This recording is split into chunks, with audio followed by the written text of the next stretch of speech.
Great, thanks very much, and a warm welcome to everybody this afternoon. If you've been on any of the previous sessions, I hope you found those interesting and informative, and hopefully you'll find this one as well. If you're new and this is your first session, welcome to you. Today is really all about bridging the gap between IT and security teams. And today I'm going to be looking at and talking to you about tips and tricks for enhancing your VMware security posture. So my name is Steve Bettison. I'm the lead technical sales engineer at Runecast. And please, before just a little bit of admin, I'm sure you've heard a little bit about this. Please feel free to use the webinar chat. If there's any questions along the way, I will try and answer those as we go through. If I do miss any, we will have time at the end to go through those. So just a little bit about me. As I said, I'm the lead technical sales engineer at Runecast. I've got over 30 years experience in the IT industry in a variety of different roles, particularly working with VMware, virtualization technologies, virtual SAN, and many other different roles that I've had. I'm also a VMware Certified Professional. And prior to Runecast, I've worked at companies like StorMagic, doing pre-sales roles, Schlumberger BG Group, where I was responsible for looking after a global Citrix environment. So quite a bit of experience. Outside of work, I enjoy spending time with my family and friends. I do a little bit of hiking on Dartmoor and wild camping, and I go to the gym to try and keep fit, which I'm, as each year goes by, I'm finding extremely, that more challenging and difficult to do. But anyway, that's enough of me. Let's get into it. I don't have an agenda, but I'm going to put up this abstract here for you all to see, which will kind of flow into what I'm going to be talking about today. So security of virtualized workloads is now becoming increasingly a top priority for organizations. We've all seen the increase in attacks and threats to systems, and it's paramount now that organizations are really trying to do everything that they can to reduce potential attack vectors, to protect arguably one of their most valuable assets, its data, and that's customer data as well as corporate data. Without stating the obvious, nobody wants a security breach, or worst case, a data breach, because this, as we know, can result in significant fines, ransomware threats, and ultimately, in some cases, businesses going under. And just to bring this home, last week, one of my wider family members received a letter from a well-known, reputable company, and that they'd worked for many years ago, and it was basically informing them that their pension fund details had been exploited. There'd been a cybersecurity breach by a third-party company looking after that data, and that account information, name and address, more importantly, national insurance numbers and date of birth were all compromised. So, this was quite worrying for this individual. They're now going to have to do some checks and be vigilant, and be conscious that potentially their information could be used for, worst case, really identity theft. This can affect mortgages, accounts, credit scores, and also the recovery of identity, and can cost money, and often can take years to resolve. I mean, there's plenty of horror stories out there where people have had their identity stolen. So with that said, in my opinion, the importance of better alignment of IT operations and security teams in the quest to enhance your overall security posture of systems, whether it be VMware or any other systems, has never really been higher. And for me, often or not, it's a lack of one of more of the following. And there's some other things. This isn't a definitive list, but that can increase the chances of systems being compromised. Misconfigurations, systems not configured properly, maybe maintained or patched, poor access controls to those systems, not following security hardening guidelines to the letter, lack of security and compliance checks, lack of vulnerability scanning and assessment, manual checks and processes. Lots of security teams and IT operational teams have got lots of manual checks and processes. This takes time, money, and a lot of the time it can be inaccurate. Things can get missed. Also, I think the lack of cohesion between IT ops and security teams in many organizations, these can be very departmental driven and very much focused on their own work, and there needs to be that cohesion between the two teams. Also time, there's so much information out there to digest. It's challenging for organizations to remain secure with their systems. So what I am looking to discuss and cover today is to really highlight and outline some practicable and actionable recommendations that both IT operations teams and security teams can implement to strengthen their overall security posture. And I've identified 6 areas that I'm going to talk about this afternoon. And some of them, they do overlap, and some of them may seem pretty obvious, but obvious is things that appear to be obvious don't always get done within organizations. For example, it would be a fair statement for me to say that patching your ESXi hosts on a regular basis is something that you should do. Is something, but people don't. Organizations don't follow this. We saw at the beginning of this year the ESXi ransomware attack. This was because of a 2-year-old vulnerability had been utilized by some hackers to compromise some ESXi servers all across the world. A little bit more on that later on. So, things that may appear obvious here, it's still important to cover. So the first area that I want to look at is the hypervisor, securing the hypervisor and looking at some best practices for securing the hypervisor layer. And the first area that we're going to talk about is enabling secure boot. So what this does is going to add a layer of security to the host. So essentially, it's going to prevent the execution of unauthorized or tampered code, if you like, during the boot process. So essentially, it's protecting against things like rootkit and firmware attacks. So rootkit allows hackers to essentially take control of the hypervisor without you knowing about it. Also, this is providing an enhanced security and integrity. So you've got verification of things like digital signatures of the bootloader and kernel components. So again, protecting the integrity of the hypervisor. It's also providing mitigation of unauthorized firmware changes, prevents unauthorized modifications to firmware UEFI settings. And this is where the security and compliance teams come in to the fore. This is a compliance requirement for frameworks like PCI DSS, the payment card industry, and NIST and many others. It's also protecting you against boot time malware. Again, it's overall improving the security posture of your VMware, your hypervisor. Also, underneath that layer, you've got the virtual machine layer. This is providing also enabling secure boot of the hypervisors, is providing enhanced virtual machine security. So enforces secure boot and greatly reduces virtual machines being compromised, which is where your applications and data is going to be residing. So the second point is implementing strong access controls.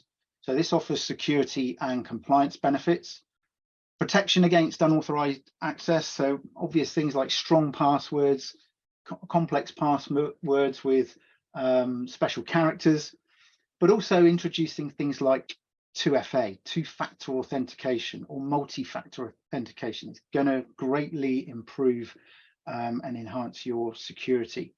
A hacker might have the user ID and a password, but may not have the endpoint or device that's going to provide the code, that third part, that 2-part to the authentication process. Integration with centralized authentication systems such as AD is also going to help as well. Also, This is going to enhance overall enhancement of security of the virtual infrastructure, as we've mentioned. It's going to protect your operating systems and applications and data running on there. Again, security and compliance side of things, as opposed to IT ops side of things. These are GDPR and PCI DSS compliance checks. So SecOps teams need to be proactive in identifying and making sure IT ops are following those through. Also, granular user permission. This helps with rollback access controls. So you're really only allowing your users that the privileges that they require to do their jobs. So what this does reduces the critical operations or sensitive configuration, thus reducing any accidental or malicious configurations, or even worst case data breaches here. Also, this is giving you, by implementing strong access controls and having robust controls in place, you've got a solid foundation for auditing user access, login attempts, access requests, and administrative activities. So you can track user behavior, and also you can very quickly spot potential attacks. The third point here is some best practices, if you like, around implementing hypervisor hardening techniques. Following those VMware security hardening guidelines and recommendations, keeping abreast with best practice adoption, and keeping on top of knowledge-based articles is a challenge. Alongside of that, applying timely patches and updates. This really does help address known vulnerabilities and ensures fixes are in place. Also, disable unnecessary services and ports. By having these, services running that you don't need, or ports open, this, is a potential way in for an attacker. So this vastly reduces the attack surface and ways for an attacker to exploit. Again, configure strong access controls. We've talked about that. Ensure secure boot. We've talked about that. Use encrypted connections as well. For remote management interfaces such as vSphere Web Client. Configure host-based firewalls. What this does is it gives you greater control over incoming and outgoing traffic to and from the hypervisor. So again, introducing that extra security layer. Also enabling audit logging, capturing all activity and spotting malicious activity can be done very quickly. Limit also the hypervisor management access. Only allow your trusted domain admins.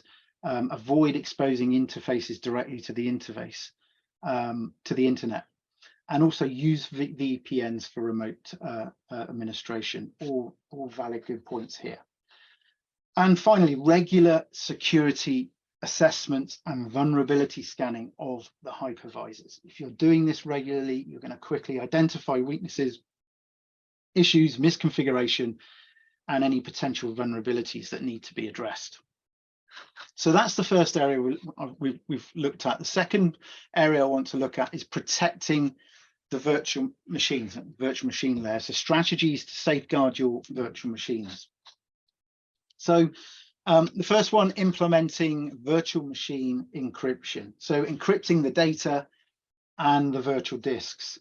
What this is providing is effectively data confidentiality. So data is being protected from unauthorized access. So by encrypting the virtual disks, even if a hacker gains access to the underlying storage or even makes a copy of the virtual machine files, they cannot access the data without those encryption keys. You're also protecting yourself against data breaches. Again, even if there is a breach, without the decryption keys, the risk of sensitive data being compromised is mitigated. This is also a compliance requirement. So we've got our security teams coming in here. VMware encryption is a requirement for many standards, including GDPR and PCI DSS among some of them, not just for data at rest, but also for data in transit as well. It's providing secure data migration as well. So with virtual machine encryption, VMs can be safely moved, vMotion, copied or backed up without compromising the confidentiality of the data. It's also giving you protection against unauthorized snapshot access. So snapshot files are protected alongside the data as well. Also, granular access control. Many of the processes will have encryption keys tied to it or user access. So this allows decrypting on the data. So again, adding that layer of security. And then finally on this point, is it's giving you protection against physical theft. So theft of virtual machine files or storage media means that data is still protected. You still need those encryption keys. The next point, enabling secure VM snapshots. So benefits, data protection, operational efficiency, all those DR capabilities. So data integrity and security, secure snapshots effectively ensure that the data remains intact and consistent, ensuring reliable rollback. Quick and efficient backups, only changes captured from the previous snapshot, so it's a more efficient way. Fast recovery and rollback, so very quickly you can return to the last known good state. This minimizes downtime. And from the security ops side of things, security testing and analysis, security teams can take a look at the vulnerability assessment of those virtual machines and do things like penetration testing. DR and business continuity play a crucial role in DR and continuity plans, and you're reducing sort of downtime through maintenance. Performing snapshots prior to system updates, you can quickly revert back if those updates to the VM cause problems. The third point is utilizing virtual machine firewalls. Again, number of benefits here. Oops, just gone on ahead there. So firstly, network segmentation, creating security zones, enforcing firewall rules between virtual machines mean that you can isolate groups of virtual machines together. Maybe these virtual machines have reliance on each other, applications, databases, but you can isolate those based on their roles and functions. What does this have to do with security? Well, it limits the impact of security breaches and also prevents that lateral movement of spreading of threats as well. Protection against network-based attacks. So those unauthorized access attempts, malware propagation or denial of service, DOS attacks, or DDoS, distributed denial of service attacks. Having virtual machine firewalls in place is going to help protect you against those network-based attacks. Also, granular traffic control as well, policies you can implement controlling IP addresses, IP whitelisting, ports, protocols to block any unauthorized traffic. And that can be done at a virtual machine level or even at an application level. So that leads me on to application level security. Again, filtering traffic based on those application layer protocols. All of this stuff helps to enhance your VMware security posture. And of course, if you've got virtual machine firewalls in place, you've got the ability to do all of that good stuff, that logging and auditing, so you can spot patterns in that data that you've got there through the firewalls. So that leads me on to my next point, which is network security. So let's have a look at that. And some tips for enhancing network security within VMware environments. So in VMware provides several benefits that enhance the security, performance and management. One of those being the isolation of traffic. So, and this falls under virtual network segmentation. So isolation of traffic, creating VLANs for applications, departments, or even user groups can really help to prevent unauthorized access or data leakage. This is also going to give you improved security. So it's enhancing the overall security posture and reduces that attack surface and any lateral movement of threats. You've also got that granular access control, defining those firewalls, security groups, and controlling the traffic between those different network segments. So all unauthorized traffic, is going to get blocked at that point. Again, bringing in the security compliance teams, the IT ops guys will be implementing all this stuff, but the compliance with regulatory compliance is Virtual network segmentation is a requirement for PCI DSS and HIPAA. We haven't mentioned HIPAA, the healthcare standard, and there are other industry standards that require virtual network segmentation. The third point on this, second point on this, is network traffic monitoring. So this helps to trouble issues, optimize performance, and enhance security. So detect and prevent network anomalies here. This is also looking at security incident detection and response, being able to do that very quickly. Again, compliance and audit requirements here, PCI DSS and GDPR, just to mention two. And it's going to give you optimized network security. And the third point is leveraging network IDS. So leveraging an intrusion detection systems. IDS provides several benefits for organizations. The most obvious one, obviously, real-time threat detection is going to help you spot things very quickly. It's enhancing your security posture. It's also helping you against malware and intrusion prevention. And again, it's a compliance requirement for HIPAA and PCI DSS and many of the others. It's also going to give you network insights and visibility really into what's going on with the traffic across your network as well. And of course, you've got that continuous monitoring and being able to adapt to any changes that you may need to do if any threats are picked up along the way. So that's network security, a few tips for enhancing network security and enhancing your overall VMware security posture there. The next area that I want to look at is access control and authentication, recommendations for strengthening access controls and authentication. And we kind of talked a little bit about role-based access controls and two-factor authentication already. But, with many of the VMware products can integrate with external identity providers that support 2FA. One of those being Active Directory Federation Services, ADFS, Microsoft Active Directory or Azure AD, and there are other third-party providers. And these external identity providers can enforce that 2FA as part of the authentication process for many of the VMware products. So again, as I mentioned before, if a hacker's got two parts of that, they're still going to need that third part of the authentication. So they might have an account, they might have a password, but they're not necessarily going to have the next part of the two-factor authentication process. Again, 2FA is going to enhance your overall security and access control there. The next point is implementing role-based access controls. Again, this is important. Only give the necessary privileges to your users to be able to do the things that they need to do. Again, this reduces the chances of any accidental misconfiguration and reduces the attack surface from unwanted access. Again, this is about IT operation teams enforcing these things and security teams checking that these are in force.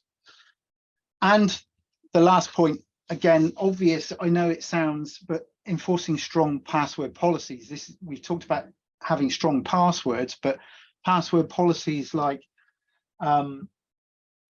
frequency in which passwords are changed, not being able to use the same password, and and things like that. These form many of the compliance requirements to certainly GDPR, NIST, PCI DSS. These sort of policies exist in there, and if you're following those compliance frameworks, these are absolute must to have in place. Okay, the next area that I want to look at is patch management and updates. So best practices within VMware environments. Again, some of these things are going to appear to be obvious, but I'm going to go back to what I talked about previously, the importance of timely patching. So I mentioned that back in February the 6th of this year, we had the news of the ESXi ARGS ransomware, as it was dubbed, where sophisticated hackers, if you like, exploited a 2-year-old VMware flaw. to launch a large-scale ransomware campaign. This vulnerability had been identified 2 years prior to that, in 2021, and VMware had provided the relevant patches and fixes. Yet over 3,200 virtual machine servers worldwide were compromised. Organizations were held to ransom, virtual machines were encrypted, and customer data was compromised. A right old mess. So although this seems obvious, you know, we still see these kind of things happening out there, but the importance of timely patching is very, very key here. Addressing vulnerabilities, security teams identifying and being aware of the latest vulnerabilities, you know, known exploited vulnerabilities are coming out all the time, being able to prioritize them, and, you know, making sure IT ops teams are, you know, have gone through and mitigated and remediated those potential vulnerabilities there. Also making sure, again, known vulnerabilities are dealt with in a timely fashion. And to add to that, regular assessments. This is not something you do once, maybe a quarter. This is something you should be doing, you know, weekly, making sure that you're up to date with all of this, making sure that your systems aren't vulnerable, something that's been released by CISA that's not impacting your own environment. And ensure system stability. It's kind of a lot of what we've already covered, I've mentioned in the last 2 or 3 minutes, but you know, the obvious things, making sure that the systems are configured correctly, patched, following best practice alignment, and that you're aligned with security policies and frameworks. VMware's own security hardening guidelines is a starting point, but if you're following GDPR or any of the other compliance frameworks, making sure your systems are stable. If you're doing that and they're configured properly, they're going to run more optimal as well, and you're less likely to be, you know, have those threats. So that's some best practices within VMware environments, patch management and updates there. The next bit I want to talk about is auditing and monitoring, strategies for proactive auditing and monitoring. You know, traditionally, a lot of this work is still manual processes that can take time and resource, and also can be inaccurate. Things can get missed quite easily. So really adopting a solution or solutions, because there are solutions that work together hand in hand, that can automate both, and that's a key word here, automate both auditing and monitoring, is going to vastly improve and enhance your security posture. It's also going to save you a whole bunch of time and effort and money and resource as well. So logging and reviewing system events, this is going to help assess and prioritize weaknesses in VMware. Implementing systems to detect and prevent intrusions. So again, a proactive approach, proactive systems, proactive detection of weaknesses, potential threats will allow both IT operations and security teams to manage and prioritize and remediate issues much faster and with more accuracy. You know, IT operations and security teams need to be working together on this. The third point, utilizing SIEM tools, security information and event management tools. Effectively, SIEM tools make organizations' lives a lot easier to manage and filter security, because there's massive amounts of security data, and prioritizing the security alerts and software, you know, that the software may generate. You know, SIEM software enables organizations to effectively detect incidences or problems or weaknesses that may otherwise go undetected.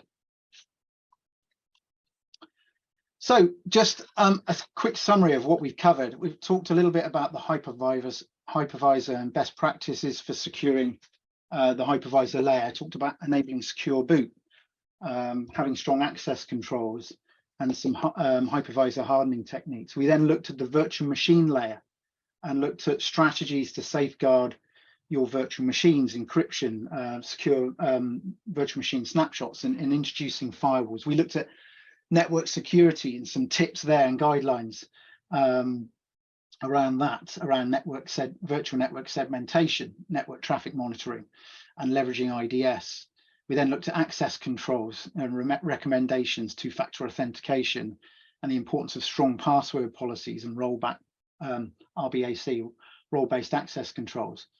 Talked about patch management and best practices within VMware, and then we've looked finally at auditing and monitoring. So kind of in summary, really, organizations need solutions to proactively enhance their VMware security, and they need solutions that are going to allow their teams to, one, I believe, proactively identify issues, but also prioritize them and effectively remediate them in a collaborative way. So you've got kind of your IT operations guys doing all of the day-to-day stuff, the configuration management, checking knowledge base articles, patch management, all those good things, troubleshooting and updating and planning, and maintaining the systems to compliance standards.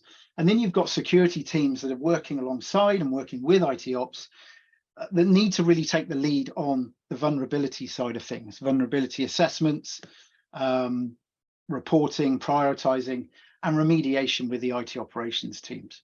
And alongside that, making sure that the organization is compliance to the compliance standards that they're following, and doing regular audits and compliance checks. So ultimately, both teams need to be working together to enhance and ensure that VM workloads are secure and compliant. Now, maybe this is something that you're struggling with. Maybe this is something you may need some help with. Maybe you've got some pain points within your organization with compliance and security checks and vulnerability assessment. If you need help with this, Runecast can certainly help. Runecast, what Runecast does is it brings VMware IT operations and security, including vulnerability assessment, into one single platform solution to provide and achieve secure and compliant workloads anywhere. It's kind of like your single source of truth for IT operations and security teams. So very, very quickly, with the way Runecast works, it's able to proactively detection of misconfiguration, detect vulnerabilities and weaknesses within your VMware infrastructure.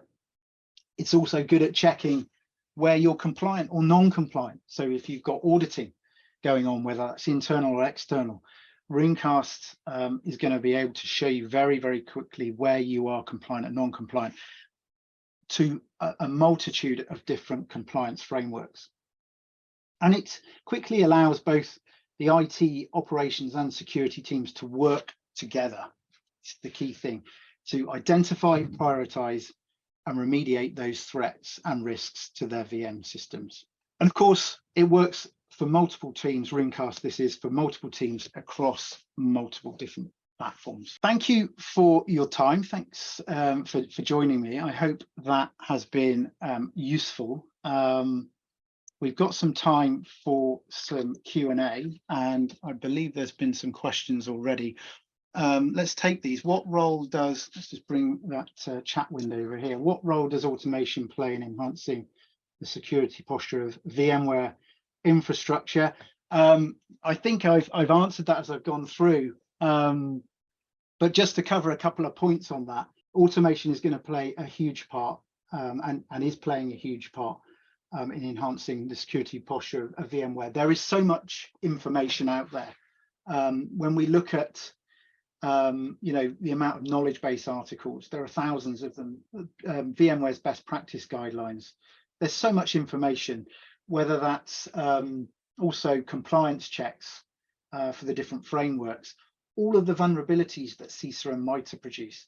There is just so much information out there, and simply IT teams and security teams don't have, and the frequency in which that's changing, you simply don't have the time to read everything and then be able to apply it to your own VMware infrastructure. So I think automating these checks is going to save time and money, and you're going to have a lot more accuracy in what you find in terms of weaknesses and be able to prioritize and proactively deal with those.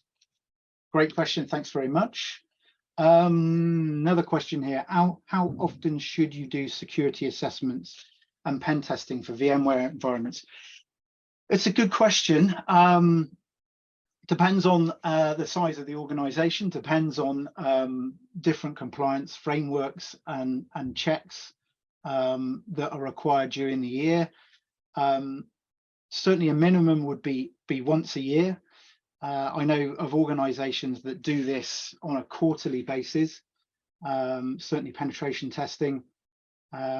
So it does vary, but certainly from a vulnerability assessment point of view, I would be, I'd be having systems in place that again, I'd be doing weekly checks, possibly even daily checks. But in terms of penetration testing and security testing, it varies, but you'd at least want to do as a minimum once a year, maybe twice. But I know of organizations that do this every quarter. It depends on the nature of your business and what you're doing. Thank you for answering the questions from the chat straight away, Steve. Great presentation. I'd be keen to know if maybe some of the participants of this session has either a recommendation or an experience in terms of how often they are conducting a security assessment or pen testing within their environments. So feel free to share that with us in the chat if you are allowed to. And yeah, Steve, as you're coming quite often in close touch with the organizations, what do you see as the most common security challenges that the organizations face managing their VMware environment, actually? I think it's going back to doing manual checks and manual processes. Many organizations that I speak to, a lot of the time it's completing a spreadsheet or filling out a form, and I think they're just time consuming. So a lot of if you know you've got external auditors coming in, often or not, there's that big rush, a month or two before the auditors come in to do that work, and it's a human resource effort, time consuming, and if you've got systems in place that can automate those checks, first of all, it's going to show you where you're non-compliant very quickly, gives you time to be able to do the remediation checks. But also, once you've got those systems in place, it keeps you audit ready. Customers' environments are changing, so you could be in compliant one day but fall out of compliancy the next. And if you've got a solution in place, and Runecast does this very well, it'll show you where you're non-compliant and falling out of compliance very, very quickly. So you're then ready for the next audit. So that might be 6 months or 12 months down the line, but at least you are in a better place, and you're saving time, money, resource. So that's what I see a lot of.